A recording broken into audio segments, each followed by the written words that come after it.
Are you hip cats ready to finish up Let's Play Risky's Revenge? Because that's what's gonna happen. I don't know what you were expecting. Like you were gonna tune into this video and I'd be frying a turkey or something? The Sunken Cavern. This is my least favorite area in the game. To get through the Sunken Cavern, you just come down to the bottom and wait. And that's it. And it's a scrolling level, so you can't actually make it go faster. And pretty much nothing interesting happens for the entire length of the stage. Like, I could be up there shooting all those guys and that bomb, but I don't see the point. Once in a great while, some jackhole will actually run alongside the bottom of the screen, but you just shoot him once and he dies, and then bubbles up to the surface so he doesn't drown. And makes that adorable noise.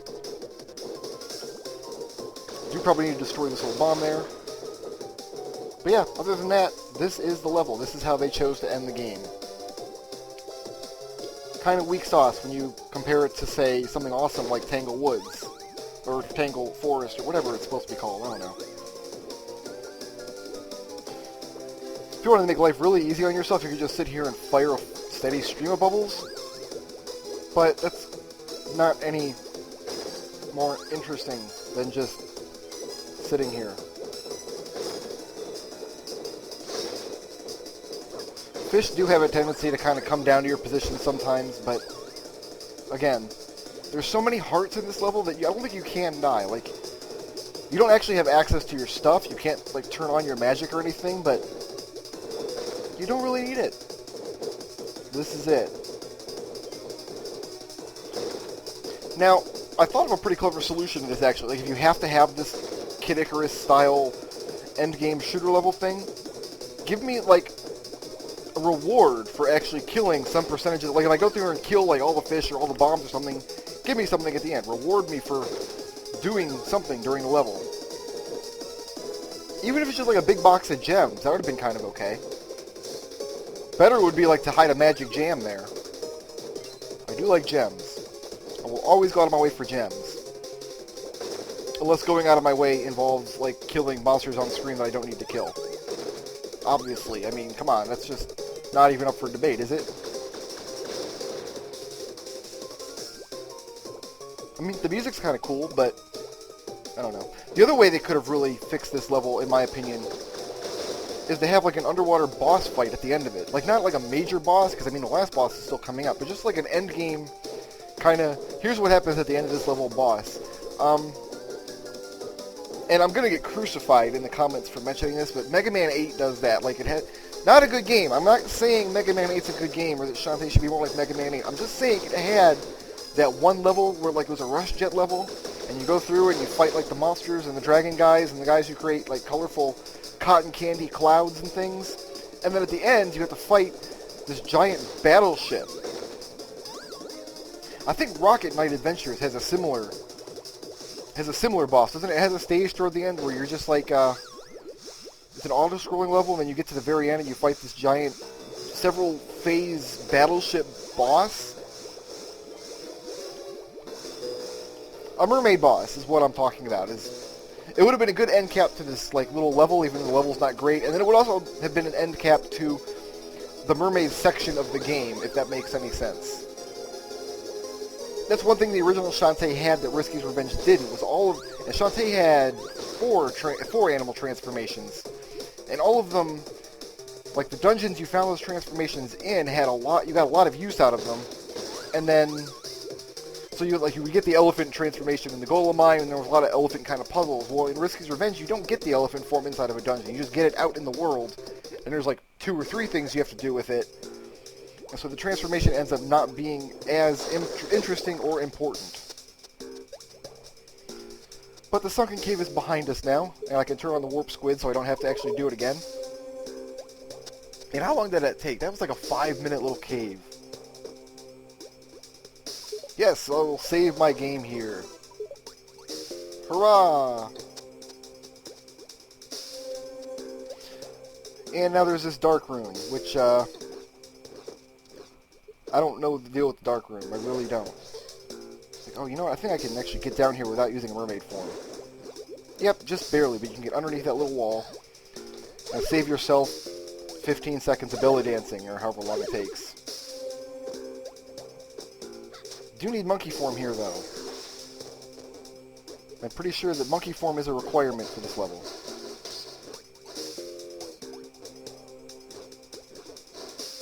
I'd rather not get shot in the face by, whatever, I'll just take the hits. I'm sure that there's, oh, no, actually, there are no hearts over here. Well, I got plenty of potions, so I'm still in pretty good shape. Oh, Risky does have Mimic. And it looks like all the zombies were in league with her. This is my favorite part of the game, like right here. This is awesome. Like, this big, tough-looking zombie just gives up. Like, what happened was Risky promised to give them Shantae's brain if they helped her capture Mimic. And then the big zombie guy is like, whatever, she's not going to keep her into the bargain. Let's just leave, guys. Instead of, you know, punching her in the nose, which is what you would imagine a giant, burly, evil zombie man would do.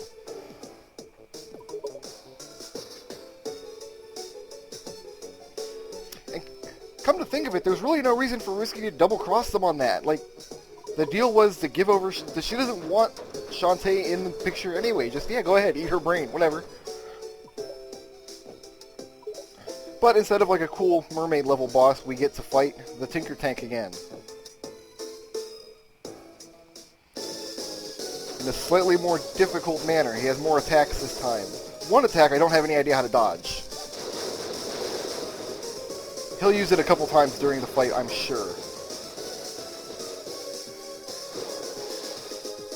And some of his cannonballs actually explode into little tinker bats this time, which have to be destroyed. The ones with little skulls on them.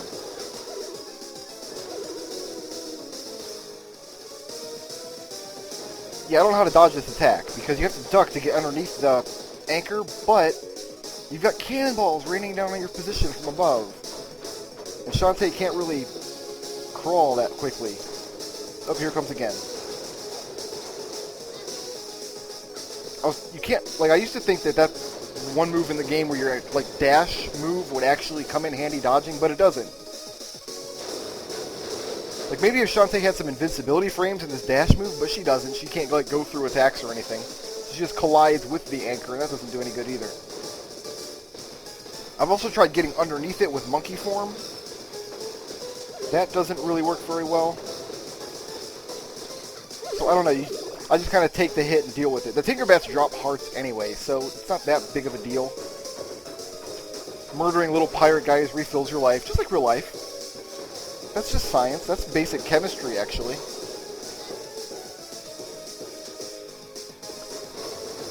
And besides, I've got a whole boatload of potions in my back pocket. Takes more hits this time around, too. I guess she reinforced some of the rivets. Oh no! I think one or two more hits, I don't remember. I don't really count hits, I just fight the monsters until they die.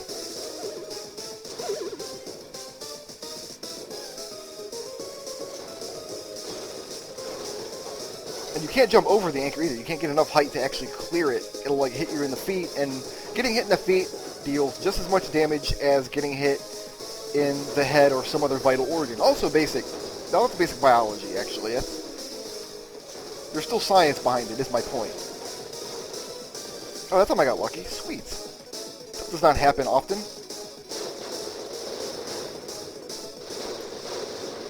Oh, I broke your boat. Oh man, I'm out of tea. I don't have anything to drink. Dang it! I did my grocery shopping. I bought something to eat and drink, and like, I forgot to put it on my desk, so nothing to snack on either. And now she finally uses the magic seals and the magic lamp to suck all of Shantae's genie magic away. Nobody saw that coming.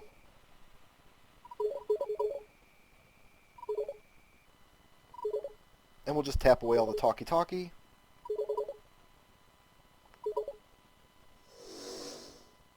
And I have to fight evil genie Shantae. This, of course, being a game mechanic that Link pioneered way back in the day. and she will use my animal transformations against me. This is where it pays off to know what dance equals what transformation. So you'll know if she's coming at you with monkey form or elephant form or mermaid form. And once again, the idea is just to kind of stay out of her way if possible. I always take a lot of damage in this fight, but I always just drink a lot of potion too. This is mermaid form, which fires 3 volleys of bubbles. Oh, and she landed on me. That wasn't any good. And I'm out of magic. Let's chug some brew. The magic meter lasts a little longer because I bought the magic fill, but it still drains kind of quickly.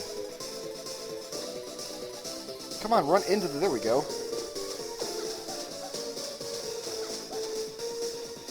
Oh, I jumped too early.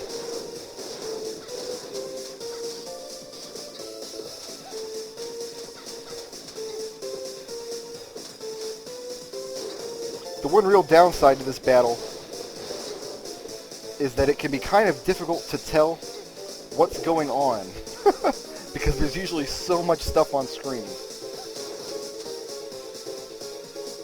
So many little animations and effects and things that it can be very difficult to tell what exactly is happening at any given time.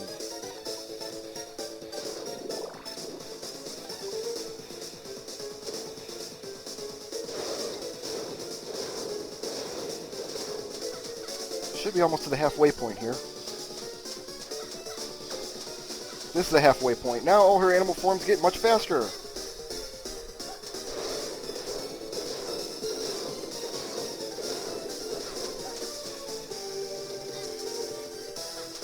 And now her mermaid form fires 6 volleys. I miscounted. I'm amazing.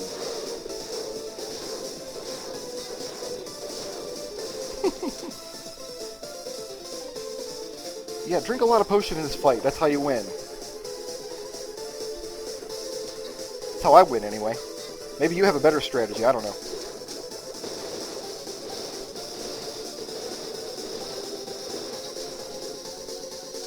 It is extremely annoying trying to fight this boss without any magic items, as you can probably imagine. Chug some more brew. Basically, carting 9 potions into any battle makes it easy mode, which is fine with me. 5, 6, and she landed on me again.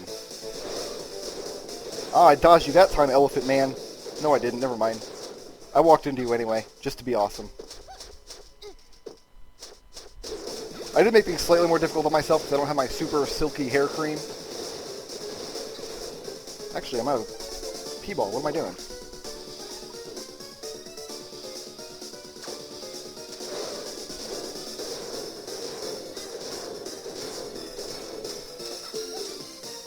Should be pretty close now. There we go. That boss takes 62 million hits. I counted.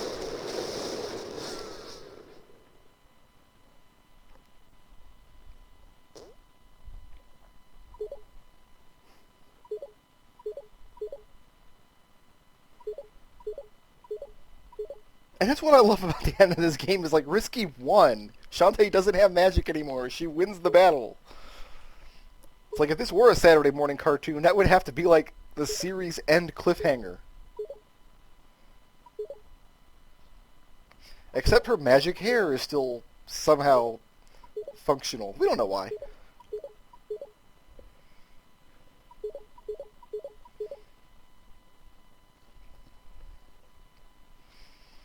Which, of course, is a grand setup for the next game when it comes out in, I don't know, 7 or 8 or 9 years.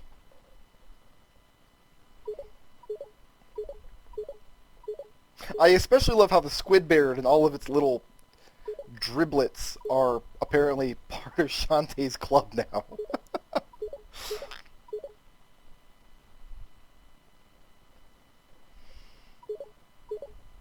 And she gets her job back. Isn't that wonderful?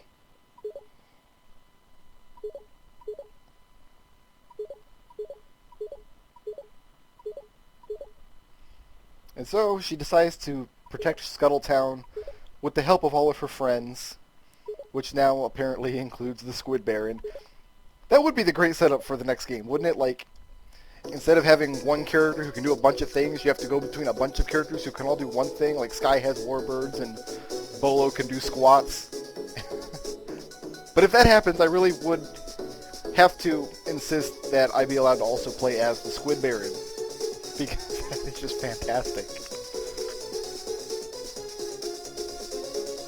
And the game ends the way it begins, by panning all the way back up into the sky, which is where we started. Lots of layers of clouds over Sequid Land, I guess. A very rich atmosphere. And then the credits roll.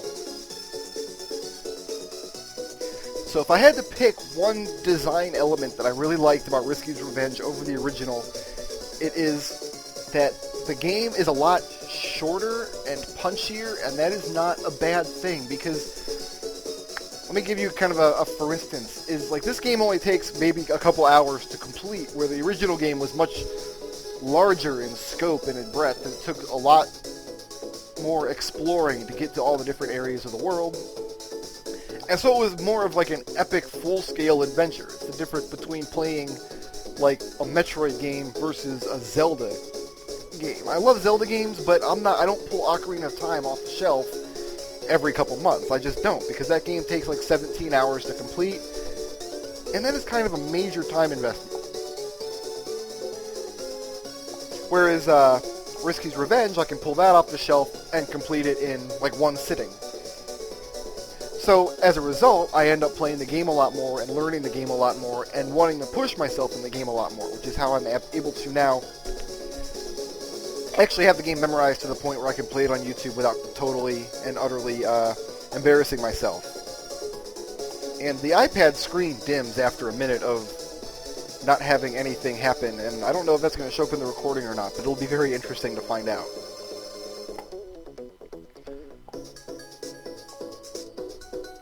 So we still do have a lot to do in Risky's Revenge. I've got to go back and collect all the little goodies. I hope my clear time is good enough to get the best picture at the end, because I made a lot of mistakes that I should not have made. Because like a missed jump in the first or second dungeon can actually translate into you having to go back through 4 or 5 rooms. Well, I hope that didn't penalize me too terribly much.